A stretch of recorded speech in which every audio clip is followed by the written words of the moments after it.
કેશોદના ચારચોકના અંડરબ્રિજમાં વરસાદી પાણી ભરાતા આમ આદમી પાર્ટીના પ્રદેશ નેતા પ્રવીણ રામ દ્વારા અનોખું વિરોધ પ્રદર્શન કરાયું હતું। ભારે વરસાદના કારણે અંડરબ્રિજમાં પાણી ભરાયું હતું। આમ આદમી પાર્ટીના કાર્યકરો હોડી લઈ અંડરબ્રિજમાં ઉતરી સાંકેતિક વિરોધ નોંધાવ્યો હતો અને સરકારની કામગીરીની ટીકા કરી હતી। બ્રિજમાં પાણી ભરાતા પ્રજાની અવરજવર બંધ થતા હોડીની વ્યવસ્થા રાખવાનું સૂચન કર્યું હતું। પોલીસે ઘટના સ્થળે પહોંચી પ્રવીણ રામ સહિતના કાર્યકરોની અટકાયત કરી હતી। કેશોદ અંડરબ્રિજમાં સામાન્ય વરસાદમાં પાણી ભરાઈ જતા આજે અમે અંદર હુડકું લઈ અને એક સાંકેતિક વિરોધ દર્શાવ્યો હતો। આ એટલા માટે કે પાણી તો માની શકે કે ભરાઈ જાય, પણ સામાન્ય વરસાદમાં ભરાઈ ગયો। અંદર પાણીને કાઢવા માટેની મોટરો બંધ હતી, અન્ય હજી 20% કામ પૂર્ણ નથી થયું, છતાં પણ ઉતાવળમાં ભાજપના સત્તાધીશોએ આ અંડરબ્રિજ ચાલુ કરી દીધો।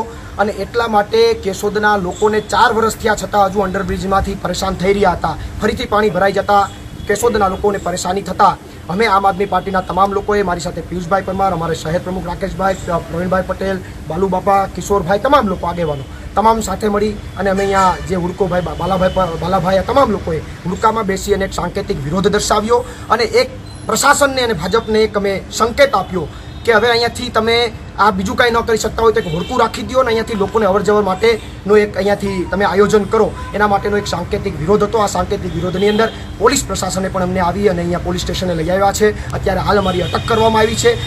આગળ જે કંઈ પણ કાયદાકીય પ્રોસેસ કરે, કદાચ કોઈ કેસ લાગે તો અમને કેશોદના જનતા માટે અને કેશોદના લોકો માટે કોઈ વાંધો નથી, પણ મૂળ વાત એ છે કે અમે કેશોદની જનતા માટે અવાજ ઉઠાવવા ગયા હતા, અમે કેશોદની જનતાનો અવાજ બનવા ગયા હતા। અમે ત્યાં કોઈનું મર્ડર કરવા નહોતા ગયા, અમે ત્યાં કોઈ દારૂ વેચવા નહોતા ગયા। આખા કેશોદમાં, આખા સિટીમાં, આખા શહેરમાં ક્યાં દારૂના અડ્ડા ચાલે છે, ક્યાં શું ચાલે છે, બધું મને ખબર છે। તો જ્યારે કેશોદની જનતા માટે અવાજ ઉઠાવીએ છીએ ત્યારે જો કદાચ અમારી સાથે કોઈ અવ્યવહારિક વર્તન કરવામાં આવે, અમારું બધું તૂટી ગયું છે, ટી-શર્ટ બીશર્ટ બધું તોડી નાખ્યું છે, તો કોઈ વાંધો નહીં, જનતા માટે લડવા અમને કાંઈ વાંધો નથી। પણ આવનારા દિવસોની અંદર વ્યવહારિક રીતે પોલીસ એનું કામ કરે નથી, વાંધો નથી, પણ અવ્યવહારિક રીતે કામ થશે તો આવનારા સમયમાં વિસ્તારમાં શું ચાલે છે ગેરકાયદેસર, ક્યાં હપ્તા ઉઘરાવાય છે, બધી અમને ખબર છે અને આવનારા સમયમાં એમાં પણ ખુલ્લા કરશું, કારણ કે અમે ડરતા નથી, ડરવાની ડિક્શનરીમાં નથી। અમે 2015થી લડતા આવ્યા છે અને લડતા રહીશું। અને કેશોદની જનતા માટે હજુ પણ અંડરબ્રિજ છે, જે વચ્ચે ડિવાઈડરનો પ્રશ્ન છે, તમામ પ્રશ્નો માટે પ્રવીણ રામ અને આમ આદમી પાર્ટી લડતી રહેશે। આભાર। પ્રવીણ રામ, પ્રદેશ ફ્રન્ટલ અધ્યક્ષ, આમ આદમી પાર્ટી। પોલીસ કાર્યવાહી સામે આક્ષેપ કરી આપ પાર્ટી આગેવાન પ્રવીણ રામ વિરોધ નોંધાવ્યો હતો। 22 કરોડના ખર્ચે તૈયાર થયેલો અંડરબ્રિજ હજુ 2 દિવસ પહેલા જ ખુલ્લો મુકાયો હતો। બ્રિજ ખુલ્લો મુકાતા જ પાણી ભરાતા લોકોમાં રોષ જોવા મળ્યો હતો।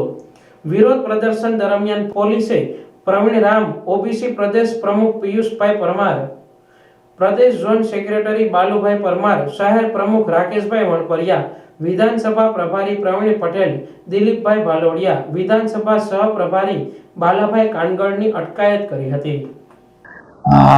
આજ રોજ કેશોદ ટાઉનમાં હાલમાં જ નવનિર્મિત અંડરબ્રિજ ખુલ્લો મૂકવામાં આવેલ થોડા દિવસ પહેલાં જ, જો ગઈકાલે રાત્રે વરસાદને કારણે ત્યાં પાણી ભરાઈ ગયેલું હોય, જેથી સલામતી ખાતર પોલીસે બેરિકેડિંગ રાખેલું જેથી કોઈને જાનમાલની નુકસાની ન થાય, પરંતુ આપના શ્રી પ્રવીણભાઈ રામ તેમજ અન્ય કાર્યકરોએ આજે પોતાનો વિરોધ દર્શાવવા માટે ત્યાં હોડી લાવી અને પ્રવેશ કરી અને ત્યાંથી વિરોધ કરવાની કરતા પોલીસ તાત્કાલિક ત્યાં પહોંચી ગઈ ઘટના સ્થળે અને તેઓને ડિટેન કરી અને આગળની કાર્યવાહી હાથ ધરેલી છે।